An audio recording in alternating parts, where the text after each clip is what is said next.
Yo, guys, and welcome back to the Red Pitch Podcast. And I'm going to quickly review the game on Saturday, which ended Arsenal 2, Fulham 2. Oh, frustrating game, and another frustrating start from Arsenal. I think I was reading somewhere I think it's the last 9 or 10 games at home, we have conceded in the first minute of 3 games. Southampton, Bournemouth, and now Fulham. I don't know what is going on. I really don't know what's going on. But this goal, frustration. Obviously, right, listen, we know Thomas Partey is playing at right back at the minute in a system that me personally, I don't like. I want to see Thomas Partey in that midfield role, in the pivot with Rice, doing his job that way. And I want to see Ben White continuing at right back. Oh, that's all I want to see is Ben White at right back. I don't want to see Thomas Partey at right back, right? But obviously that's not happening now. Arteta's obviously working on this new system. Um, like I said, I'm not a big fan of it. But listen, the first goal, Andres Pereira, I think was a terrible goal to give away, right? We see at the beginning, Thomas Partey sitting comfortably in the right back position, no danger, nothing going on. Now, we know he's been told that as soon as we're in opposition, we're attacking, right? As soon as we're attacking with the ball, he is to step into midfield, step into that sixth position and cover, right? On this instance, I believe Partey steps in a bit too soon. The ball's not even over the halfway line yet, and you're already stepping over into that six. A little bit too eager here for me. He's moved in too eager. And as you can see from the picture, he steps in. And unfortunately, when Saka receives the ball, he plays a blind pass back. I think it was a poor pass. And when he's played it, again, you can see Thomas Partey, because he's pushed up so far, he's now out of position. Now, Andres Pereira finds himself in acres of space on that left-hand side now, running towards goal. And, you can see, okay, he's probably going to try and chip Ramsdale. But I must admit, the positioning of Aaron Ramsdale, I find, was terrible. It was so poor. He's running away to one position. He's running to the keeper's left, right? Not really got an eye on the ball. Yes, I believe it. Andres Pereira's finish wasn't supposed to be like that, right? I think he was going for the dink. It just so happened he didn't hit it right, and it's gone to Aaron Ramsdale's right. But Ramsdale is running too far over, and his positioning, I think, was so poor for that goal. I'm not one of these guys where I'm going to bash Aaron Ramsdale for it. I think Aaron Ramsdale is a good keeper, but it's things like this that is going to make Arteta bring David Raya. And there's things like this. You're going to see Raya going to be starting a lot more matches than he probably anticipated. And it's these little lapses by Ramsdale. But like I said, I'm not going to blame Ramsdale. I do believe Partey was at fault for that, being too eager to go in the middle. But anyway, and from there, I feel that Fulham, they got so much motivation from that goal. I feel that, they were just swarming us now. They were causing us to do sloppy passes. I've never seen us give away the ball so many times from sloppy passes. Jimenez nearly punished us, made it 2-0 with a beautiful acrobatics in the box, shot out of nowhere. And that, again, was from a poor ball by Trossard. We just kept doing it. We kept giving the ball away, right? Slowly, we settled. We seemed to settle. We seemed to weather that storm, and we got back into it. Now, we had a few good chances. Beautiful chance put in the box. Saka, poor header. Listen, we don't really associate Saka with headering, so I'm not going to really get onto him about that. But chances like those, you've got to put away. Headed it into the ground, wasn't that great. Another chance, Kai Havertz. Ball was crossed in by Saka. Kai Havertz stretched, put his boot to it, but it's just totally missed the ball and has gone to the right hand of the post.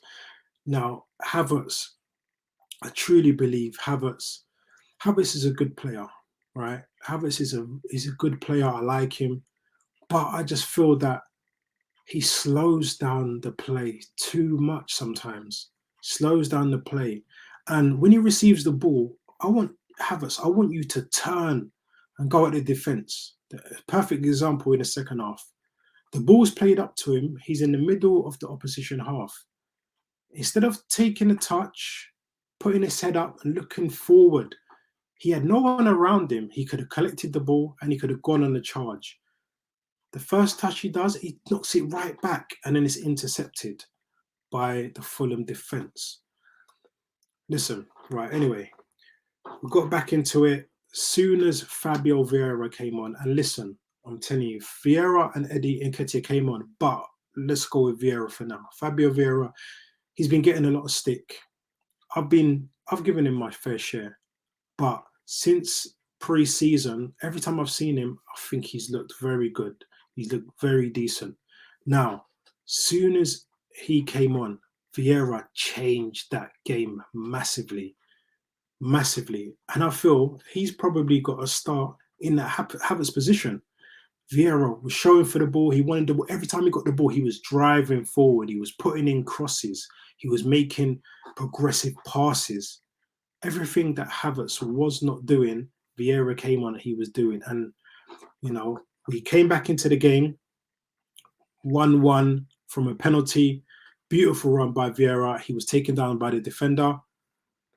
I thought Odegaard would have taken the penalty only because he took the penalty against Palace. But Saka, I commend Saka for stepping up again, slotted it in, the keeper's left-hand corner, beautiful penalty, nice. Now we're up, now we're back. And Nketiah's getting the ball, he's being a menace as he does, back to goal, using his strength. Fabio Vieira is doing his thing. And again, ball gets played out to Fabio Vieira, puts a beautiful first-time crossing right onto the toes of Nketiah, scores 2-1. Nice, beautiful. We're playing great football again. We've gone back to a back four. Arteta's changed the system again, and we got that fluidity going again. Arsenal were looking like the Arsenal that we saw last season. Beautiful, right? Calvin Bassey, who was already on a yellow card, obstructs Nketiah, red card, Fulham down to 10 men. Comfortable. I'm thinking, do you know what?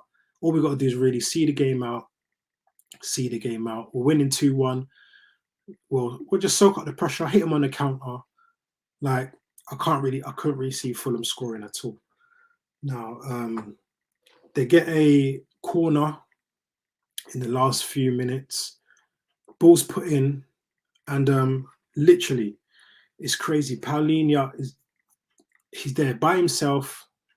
He's not being tracked by the runner. He's not being tracked by his marker, and bang, slots it in, 2-2. Not good at all. Lapse of concentration in those moments, dying moments. You have got to be on your man. You cannot lack concentration. Those are the vital, crucial minutes. They're down to 10 men, crazy. But yeah, anyway, goes on now. Game's going into the 90th minute. Fabio Vieira, beautiful, showing his strength, taken down. Should have been a free kick to Arsenal. I don't know how it wasn't a free kick to Arsenal. Ref gave the free kick the other way, right? What happens? Robertson plays a beautiful first-time ball over, and Adama Traore, right? The baby oil bodybuilder, steaming through at Saliba. Part of me is like, right, Saliba, this is your moment. You can either go one way, you can bring him down, or you can go through and score.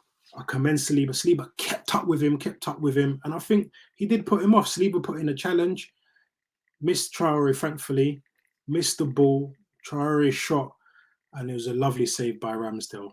But you know, if it wasn't for that pace and Saliba, you know, on hot of the heels of Traore, I believe Fulham would have won that game 3-2, smash and grab, and it would have been crazy. But listen, stand-up performer of that game for me, I would have to say it was Fabio Vieira and Nketiah when they came on. You know, they were my men of the match for the Arsenal. But main one, I probably have to give it to Vieira.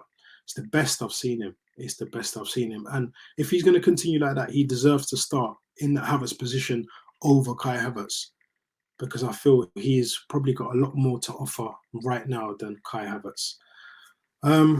But yeah, that's it really. I just think, you know, we've got Manchester United next at home, another home game. We cannot play how we played on Saturday. The way we play against Manchester United, we cannot play that, right? We know Rashford's going to be on the left. Listen, Partey cannot be this inverted right back against Rashford, because you will get killed all the time.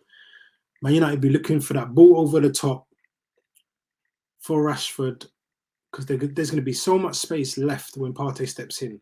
Rashford will just eat up that space and could cause us massive problems. So I believe we should go back to our back four, right? Let Ben White start at right back, Saliba, bring back in Gabriel and Zinchenko. Bring back Zinchenko, let Zinchenko start. And then you just let Partey and Rice, listen, don't put one in the 6, don't put one in the 8, and let them solely stay in that position. Allow them to trade. You know, when one goes, one steps back. When the other goes, the other steps back. Allow them to do that, right? I think the best option for us in that game is just, oh man, we've got to have Partey in that middle with Declan Rice. And listen, Odegaard as well. Odegaard's got to step up again. He had an okay game, but it's not the best I've seen Odegaard. He's got to step up for this game, right? So what can I say, man? Let's go, man. Let's get 3 points at home to Man United, and let's keep our foots on Man City's neck, and let's keep going, man. All right. So yeah, man. Like, subscribe, share. Let's keep this going.